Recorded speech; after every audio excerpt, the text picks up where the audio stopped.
नमस्कार, बुलेटिन में आपका स्वागत है। आपके साथ मैं हूं खालिद हसन। बुलेटिन की शुरुआत करेंगे इस वक्त की बड़ी खबर के साथ जो ओलंपिक से जुड़ी हुई है। पीवी सिंधु को कांस्य पदक मिला। ओलंपिक में कांस्य पदक जीतने में सफल हुई पीवी सिंधु। चीन की खिलाड़ी को उन्होंने मात दी है। ओलंपिक में भारत को दूसरा मेडल मिला है। इससे पहले मीराबाई चानू ने रजत पदक जीता था और अब पीवी सिंधु को कांस्य पदक मिला है। उन्होंने कांस्य पदक जीता है। चीन की खिलाड़ी को उन्होंने मात दी और चीन की खिलाड़ी को हराकर उन्होंने कांस्य पदक जीता है। इस तरह से ओलंपिक में भारत को दूसरा मेडल मिल गया है। बड़ी खबर जिससे आपको रूबरू करा रहे हैं इस वक्त की, पीवी सिंधु को कांस्य पदक मिला है। उन्होंने शटलर में चीन की खिलाड़ी को मात दी, उसके बाद उन्होंने कांस्य पदक पर कब्जा किया। इस तरह से भारत को ओलंपिक में 2 मेडल मिल गए हैं। बड़ी खबर से आपको रूबरू करा रहे हैं।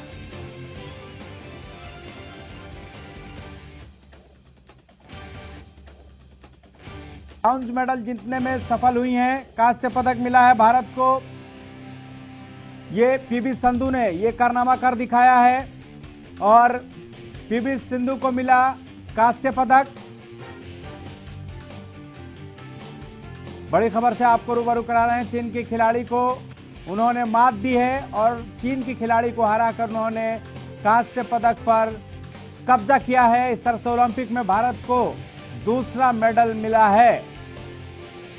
ब्रॉन्ज मेडल जीतने में कामयाब हुई हैं पीवी सिंधु। बड़ी खबर से आपको रूबरू करा रहे हैं। इससे पहले ओलंपिक में वो रजत पदक भी जीत चुकी हैं। आपको बता दें कि टोक्यो ओलंपिक में भारत को दूसरा मेडल मिला है। इससे पहले मीराबाई चानू ने रजत पदक जीता, सिल्वर मेडल उन्होंने जीता था और अब पीवी सिंधु को कांस्य पदक मिला है। इस वक्त की बड़ी खबर से आपको रूबरू करा रहे हैं। ओलंपिक में पीवी सिंधु को सफलता मिली है। कांस्य पदक जीतने में वो सफल हुई हैं। चीन की खिलाड़ी को उन्होंने मात दी है और उसके बाद से उन्होंने कांस्य पदक पर कब्जा किया है। इस तरह से ओलंपिक में भारत को दूसरा मेडल मिला है, एक सिल्वर और दूसरा कांस्य पदक।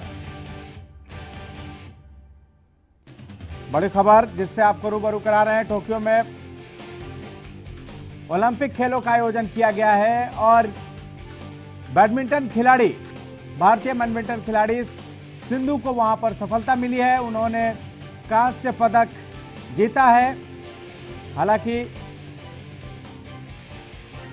इससे पहले वो ओलंपिक में रजत पदक भी जीत चुकी हैं।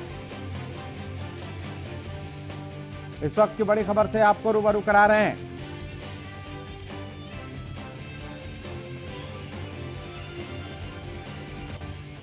विश्व की शानदार बैडमिंटन खिलाड़ी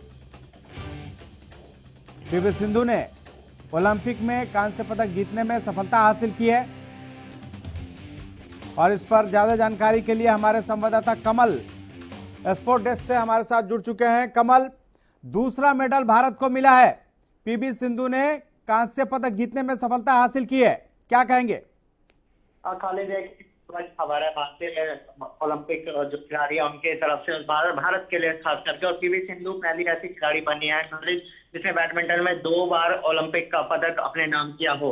इससे पहले जो पिछला ओलंपिक हुआ उसमें भी पीवी सिंधु ने मेडल अपने नाम किया था और एक बड़ी उपलब्धि पीवी सिंधु के लिए जरूर एक गोल्ड की आस उनसे थी, क्योंकि जिस तरीके की परफॉर्मेंस पीवी सिंधु की रही थी और उन्होंने क्वालिफाई किया था, एक तरफा मुकाबले जीते थे। लेकिन कल थोड़ा सा बैड लक था कि पीवी सिंधु फर्स्ट जो स्टेज थी उसमें भारत नहीं ले सकी। लेकिन अगर यहाँ पे भारत को अगर दूसरा नहीं खाली तीसरा मेडल है जो भारत की झोली में आया। इससे पहले 2019 का वर्ल्ड चैंपियनशिप में उन्होंने गोल्ड मेडल जीता था।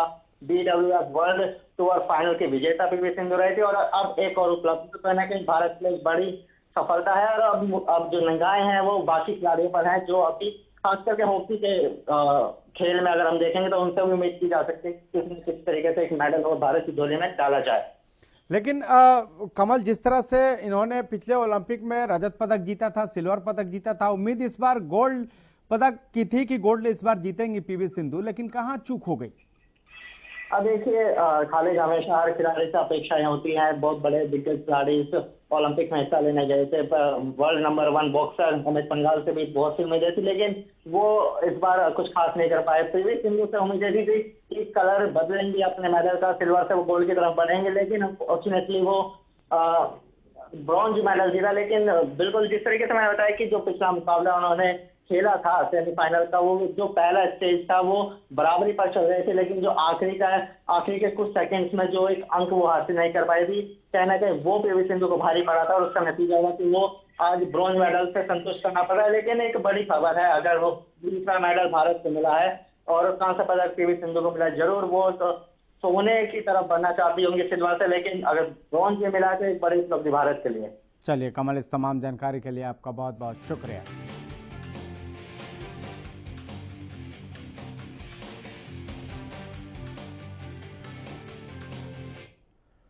अगस्त से बीजेपी ने तिरंगा यात्रा की शुरुआत कर दी है।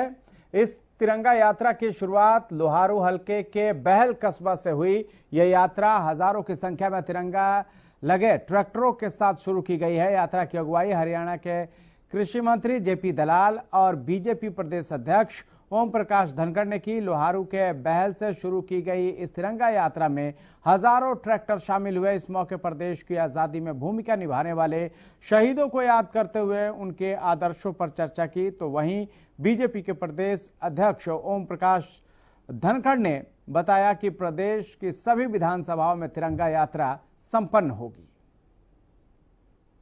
पार्टी संगठन के निर्देश पर शहीदों के सम्मान में तिरंगा यात्रा का कार्यक्रम संपन्न हुआ। सौभाग्य हमारा ये है कि प्रदेश में पहला कार्यक्रम लोहारू हलके से शुरू हुआ और हमारा ये कृषि प्रधान क्षेत्र है, किसानों का क्षेत्र है और जो हजारों की संख्या में शहीदों की याद में तिरंगे के सम्मान में जय जयकार करते हुए किसान जो आए हैं, अविस्मरणीय दृश्य देखने को मिला है। और इन सभी किसान भाइयों को, क्षेत्रवासियों को मैं नमन करता हूं, इनका धन्यवाद करता हूं। 90 की 90 विधानसभाओं में शहीद सम्मान यात्रा संपन्न होंगी। पहली यात्रा आज लोहारू से शुरू हो रही है। बहुत ही सफल यात्रा है, ट्रैक्टरों पर हो रही है। हजारों की संख्या में ट्रैक्टर यहां आज इकट्ठे हुए हैं। तिरंगे की आन बान और शान के साथ ये यात्रा निकालेंगे और लोहारू के किसानों ने बता दिया है कि किसान किस प्रकार से देश के गौरव के लिए जुड़ा हुआ है, देश की आन और बान के साथ जुड़ता है और देश की आन और बान के साथ जुड़ते हुए उसने तिरंगा उठाया है। इलाके के सही शहीदों का सम्मान के साथ वो खड़ा हुआ है।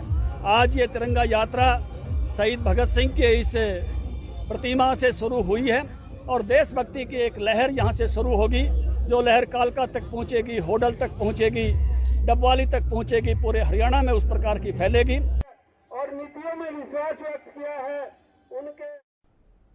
हरियाणा बीजेपी आज शहीदों के नाम पर प्रदेश भर में तिरंगा यात्रा निकाल रही है, जिसके तहत बीजेपी नेता अपने अपने क्षेत्र में कार्यकर्ताओं के साथ तिरंगा यात्रा निकाल रहे हैं।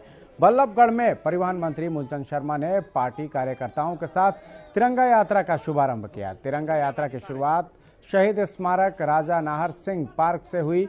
मूलचंद शर्मा ने शहीदों को पुष्प अर्पित कर श्रद्धांजलि दी।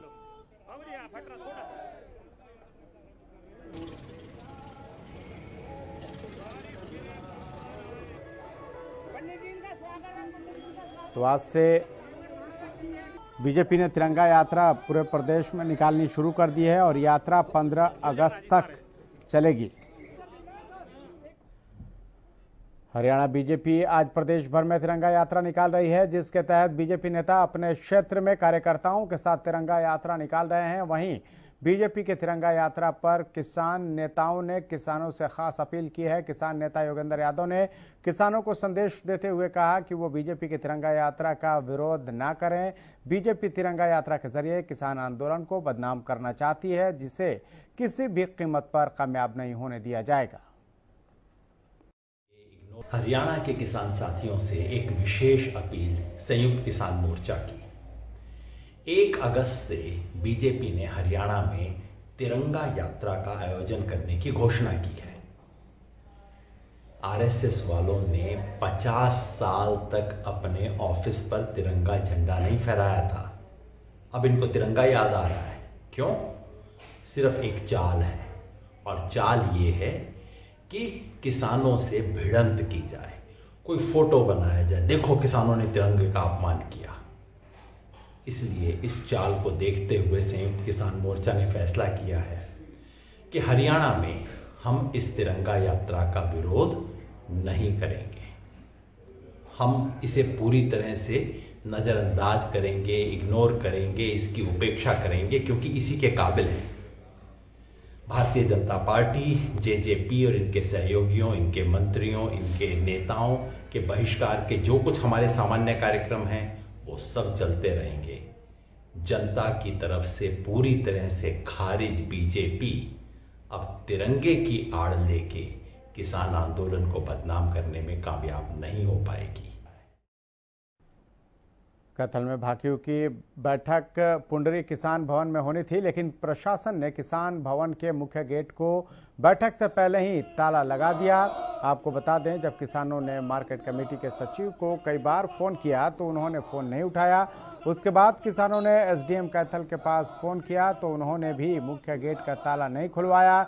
वहीं किसानों ने भारी बारिश में भीगते हुए सरकार और प्रशासन के खिलाफ किसान भवन के बाहर मुख्य गेट पर नारेबाजी की। किसानों ने सरकार और प्रशासन की किसान विरोधी नीतियों का डटकर विरोध किया। वहीं युवा प्रदेश अध्यक्ष विक्रम कसाना ने कहा कि आगामी 5 अगस्त को जिला कैथल से भारतीय किसान यूनियन के राष्ट्रीय अध्यक्ष सरदार गुरनाम सिंह चडूनी की अगुवाई में हजारों गाड़ियों का काफिला किसान आंदोलन में शामिल होने के लिए दिल्ली के सिंघू बॉर्डर के लिए रवाना हो।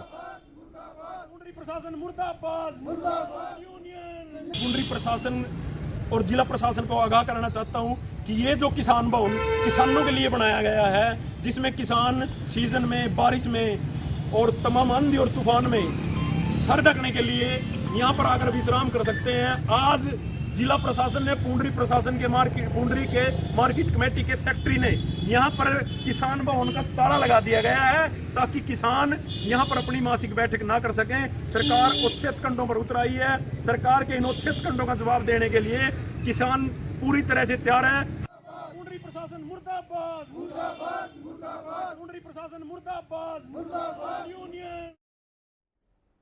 करनाल के उचानी गांव में हॉर्टिकल्चर विभाग की तरफ से खोदे गए गड्ढे में डूबने से 2 बच्चों की मौत हो गई। मृतक बच्चे मौसेरे भाई थे। उधर परिजनों ने बच्चों की मौत के लिए हॉर्टिकल्चर विभाग को दोषी ठहराया है।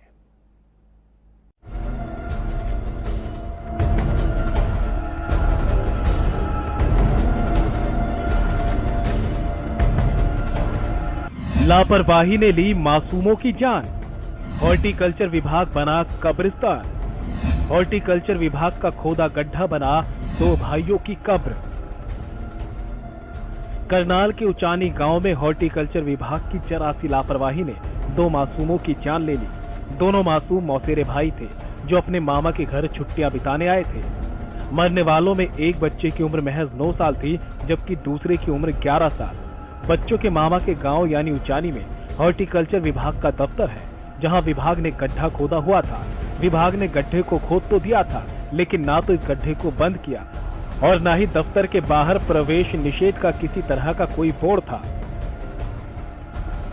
ये लापरवाही तो थी ही, इससे बड़ी लापरवाही और सुनिए कि जिस गार्ड को ड्यूटी पर तैनात किया गया था, उस गार्ड ने भी अपनी जिम्मेदारी को नहीं समझा। जिन बच्चों को पेड़ों से फल तोड़ने तक से रोक दिया जाता था, उन बच्चों को खेलने के लिए अंदर जाने से नहीं रोका गया, जबकि पूरा विभाग जानता था कि दफ्तर के पास विभाग ने गड्ढा खोदा है जो बरसात के पानी से भर गया, जिसमें दोनों बच्चे खेलने के दौरान डूब गए। कुछ भी नहीं है सर, उसके सारे जी रहे जो भी सख्त से सख्त कार्रवाई सर के खिलाफ। तो कब पता चला आपको? सर मेरे को तो मैं दवाई दुआने के लिए गया था अपनी वाइफ को। मेरे पास मेरे साले का फोन अभी आ सके। 2 बच्चे डूब गए, तेरे वाला भी था इसमें। तो आनंद पाने में सर 80 की स्पीड में आया, 60-70 की स्पीड में। क्या नाम है दोनों बच्चों के? एक करे सर मेरे वाले के जस्सी शर्मा है, और जो मेरी साड़ी का मेरे सड्डू का लड़का उसका नाम कृष्णकांत सर।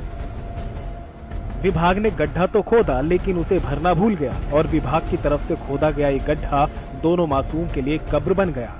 ग्रामीणों का कहना है कि एक गार्ड की जिम्मेदारी थी कि बच्चों को रोकना चाहिए था।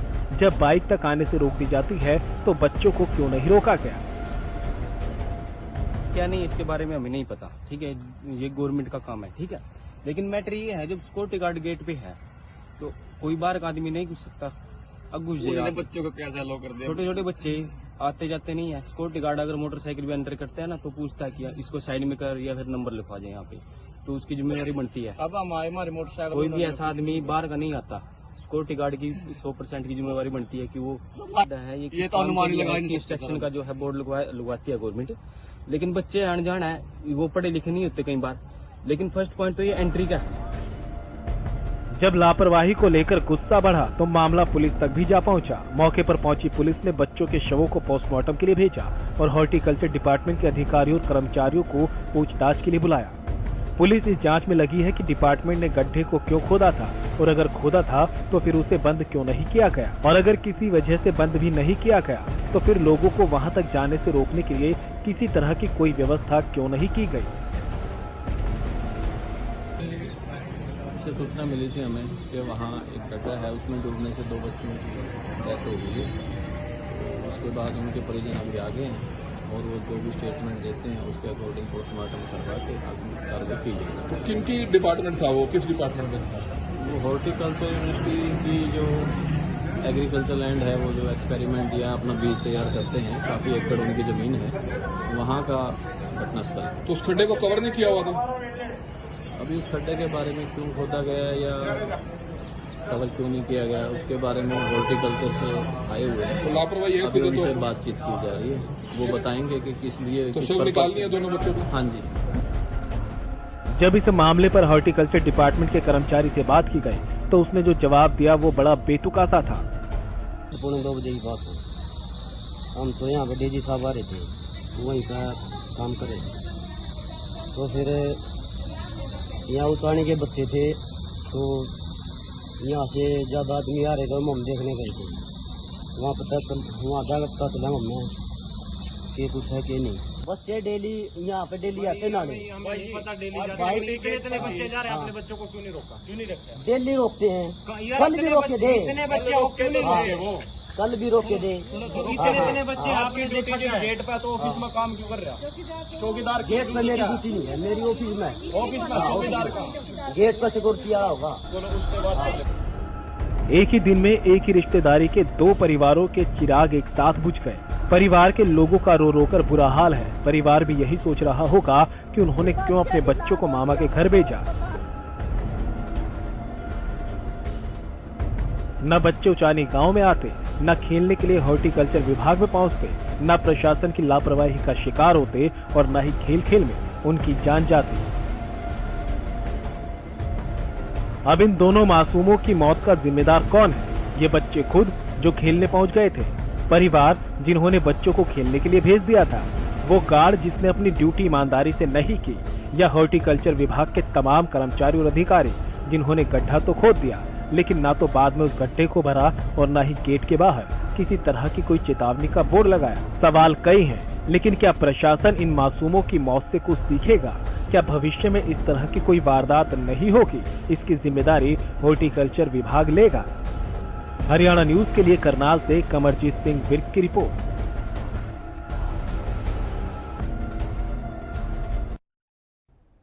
उधर फरीदाबाद में चल रहे देह व्यापार का पुलिस ने भंडाफोड़ किया है। फरीदाबाद के नीलम बाटा रोड पर स्थित श्री बालाजी होटल में इस घिनौने काम को अंजाम दिया जा रहा था। पुलिस ने इस मामले में 13 लड़कियों समेत 37 लोगों को गिरफ्तार किया है। दरअसल देह व्यापार की खबर मिलने पर पुलिस ने पहले एक फर्जी ग्राहक बनाकर होटल में भेजा और सूचना कन्फर्म होने के बाद होटल में छापा मार दिया। पुलिस ने वहां से 13 लड़कियों समेत 37 लोगों को गिरफ्तार किया है। पुलिस के मुताबिक सभी लड़कियां दिल्ली एनसीआर इलाके की हैं जो यहां पार्टी के लिए आई हुई थी। वहीं सभी युवक फरीदाबाद के रहने वाले हैं। पुलिस के मुताबिक फरीदाबाद की रहने वाली एक युवती ने इन सभी लड़कियों को फरीदाबाद बुलाया था और ये सभी अनैतिक काम कर रही थी। पुलिस ने 4 दिन पहले भी एक होटल पर छापा मारकर 44 लोगों को गिरफ्तार किया था। ऐसे में पुलिस द्वारा की जा रही कार्रवाई से इलाके में हड़कंप मचा हुआ है। कल रात में नीलम बाटा रोड के ऊपर होटल है बालाजी करके, उसके अंदर हमें इन्फॉर्मेशन मिली थी कि कुछ लड़कियां और कुछ लड़के पार्टी कर रहे हैं और कुछ गलत एक्टिविटी भी कर रहे हैं। तो वो इन्फॉर्मेशन मिलने के बाद हमने वहाँ पे छापा मारा है। सर कितने जने हैं ये जिनको पकड़ा गया है? ये करीबन 13 लड़कियाँ हैं और 24 लड़के हैं। तो कहाँ के है सर? ये फरीदाबाद के ही है या कहीं एनसीआर के? लड़के फरीदाबाद की, लड़कियाँ जो हैं वो एनसीआर के हैं, लड़के सारे फरीदाबाद। गुहाना के जवाहर गांव में 2 दिन पहले हुई हत्या के मामले में पुलिस को कामयाबी मिली है। पुलिस ने एक आरोपी को गिरफ्तार किया है।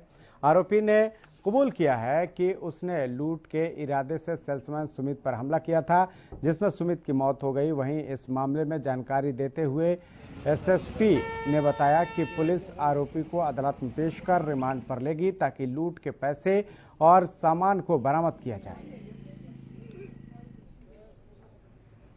29 जुलाई को सदर थाना गुहाना में एक शिकायत मिली थी जिसमें बताया था कि जो जवाहरा गांव में स्थित ठेका है वहां पर किसी अननोन व्यक्ति ने ठेके की जो छत है उसे फाड़कर अंदर घुसकर जो ठेके में सेल्समैन था केशव दत्त उसकी तेजधार हथियार से हत्या की है।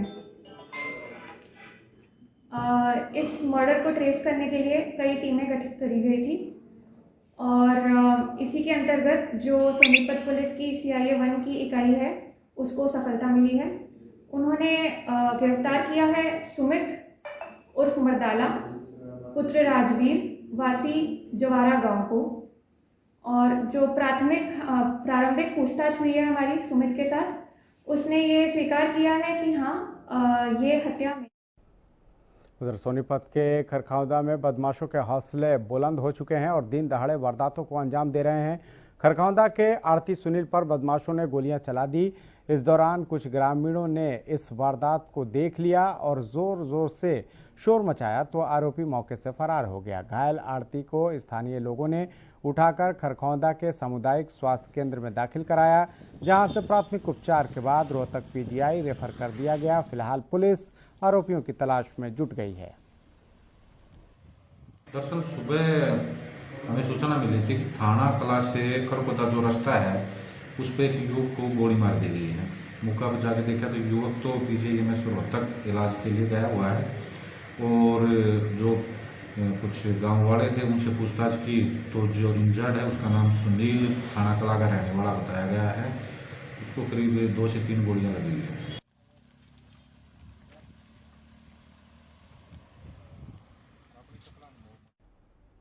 फिलहाल इतना ही, लेकिन आप देखते रहिए हरियाणा न्यूज़।